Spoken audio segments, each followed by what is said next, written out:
But you have something special to give to this community. And let's not stop there. It may be something special to this state. It may be something special that Legit Church has to give to this region. Or better yet, it may be something special that Legit Church has to give to this nation. Or better yet, the world.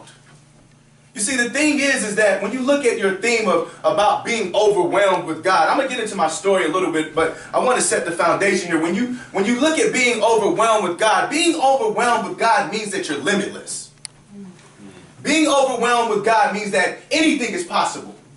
Being overwhelmed with God it's all about understanding the reality of being able to have a balance between your heart and being able to have a balance between your heart and mind and allowing God to cultivate everything that you do. See, when you're overwhelmed with God, I'm talking like really overwhelmed with God, like when you're really one with God, then everything you do is about ministry.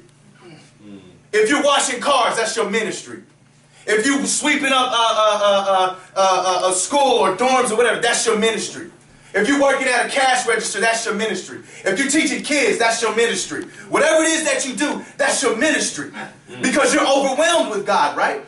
So that becomes your ministry. That becomes your way of life. It becomes your culture. It becomes who you are. And when you look at being overwhelmed, when you look at being limitless, imagine what happens when you guys take this concept to the whole world. Imagine what happens when people truly understand that everything that I do in my life, everything that, or not just with everything that I do in my life, but because I'm overwhelmed with God, that the things that I do in my life means that I'm limitless, and the things that I touch, the things that I say, the places that I go are all covered by God. Imagine what happens when the world gets a hold of that for real. Yes. Things will really change. People will really change.